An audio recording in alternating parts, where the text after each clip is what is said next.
I'm editor Nagaland Page, Mona Lisa Changija, and our Chief of Bureau, Kohima HGC.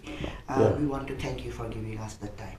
Now, let me just start off with it's a question, it's a comment, and whatever makes you feel comfortable, whether you want to answer it, you don't want to answer it, it's fine.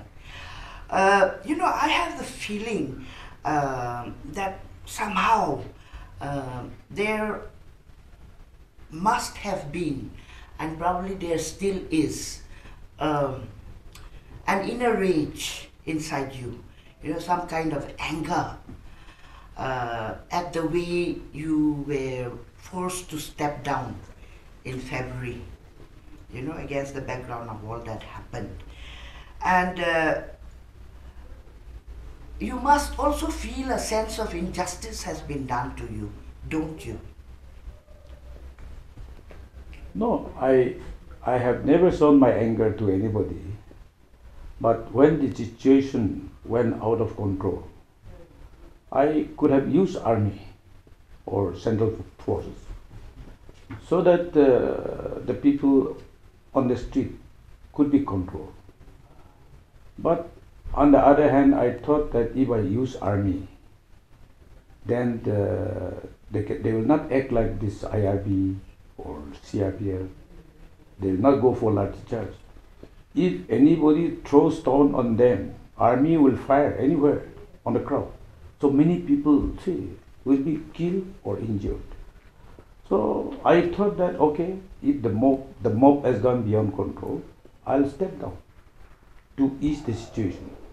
So accordingly, I have decided to step down, and then that was mostly to cool down the situation. Otherwise, democratically, I still enjoy the majority till I resign.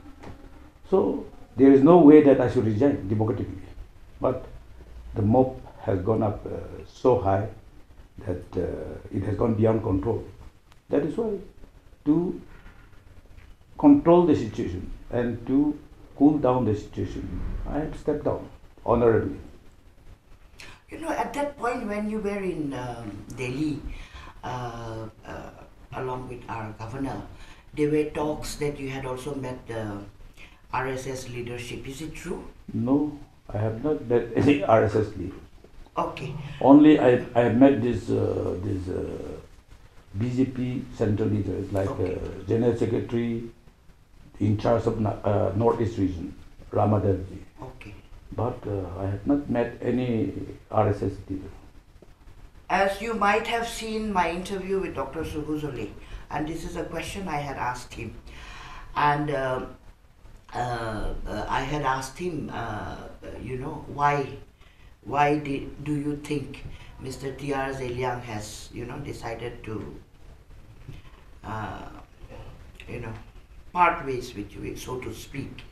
So he says he really doesn't know. And then the question I asked was there an understanding between both of you that after 4 months he will step down and Mr.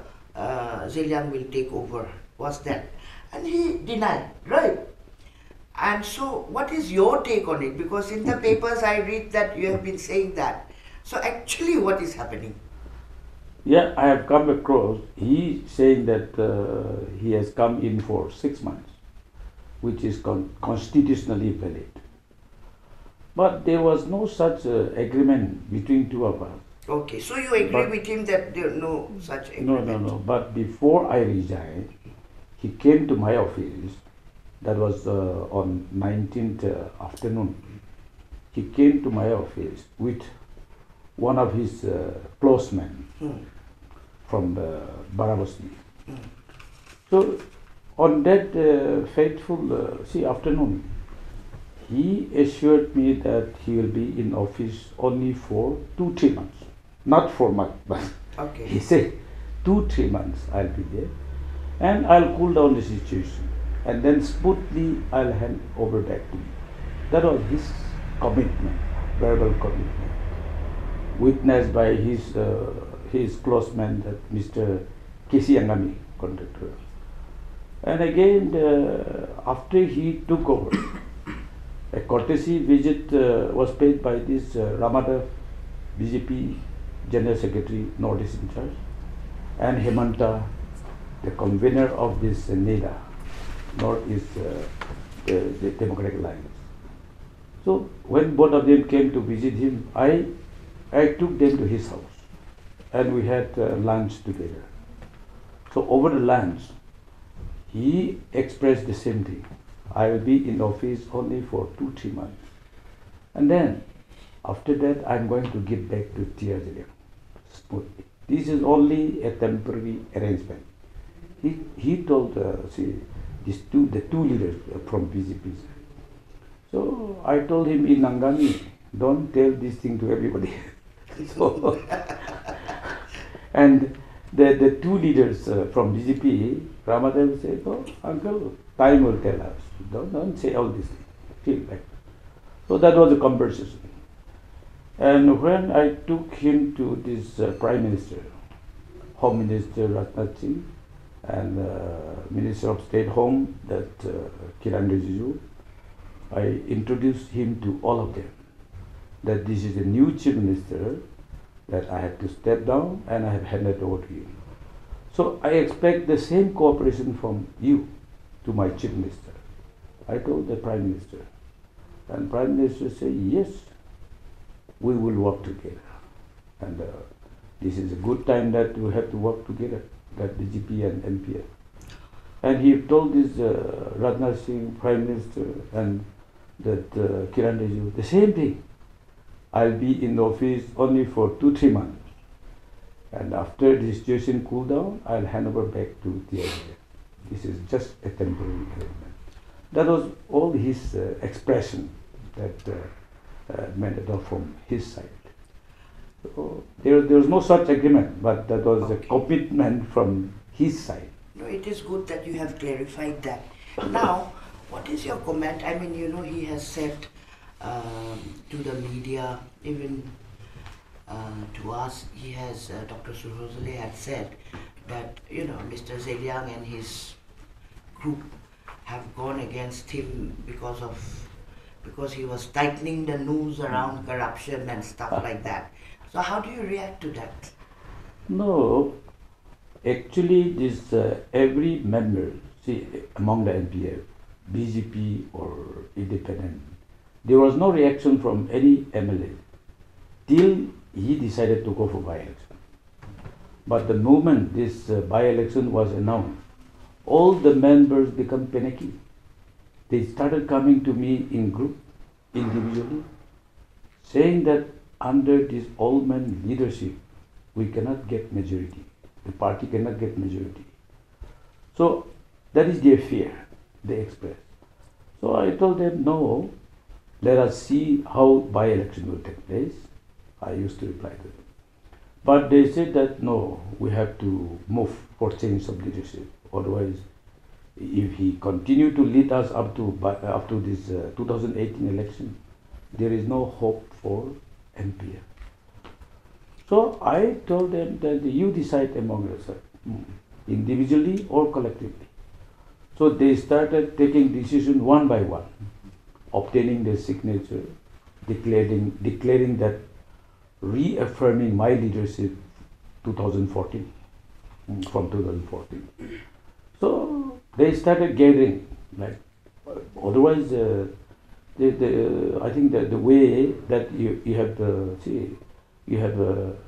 got the answer from him that there's scare of these corruption charges, or there's no such case. Only members become panicky after announcement of this by-election. Yeah, but you do agree that a lot of credit goes to Dr. Suhrzadeh for having, brought up this party way back from, probably from the 60s, 70s. Yes, yes. And he has, in his own way, he has steered the ship quite well to have, now 15 years this party is in government. So you do give the credit, don't you? Yes, I truly respect him, because he is one of the founder, we can say, of this regional party in the state, and he he always keep standing on his own feet, and he don't waver to any other political party. So on that, I really appreciate and I truly respect him.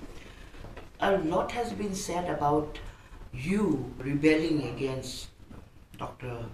Surojale's chief ministership and probably even presidentship of the NPF with the support of Mr. Nefurio.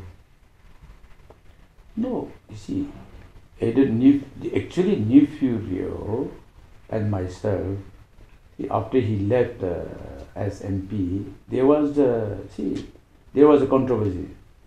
So after Nefurio was suspended, I called on the president to reconcile. Why not three of us meet in my house or in your house or Nefurio's house? Let us meet once and discuss and sort out the differences. I proposed 3 times, but president refused to meet. So as chief minister, I cannot do anything on the party reconciliation. So president has to initiate. But in spite of my initiative, he has turned down. But since election is approaching, Nefurio also thought that we should work together. So I said, for me, there is no trust between us. So whatever gone is gone, but if you feel that we should work together, and you should support my leadership, and I'll also support your leadership wherever it is required. So that was the understanding we have. Otherwise, there is nothing to go against Dr. Surojale, because electing chief minister does not depend on one individual leadership. It depends on the elected members. Majority decision of the elected member will decide the fate of this chief minister. So there, we don't have any grudge against Dr. Surojale individually.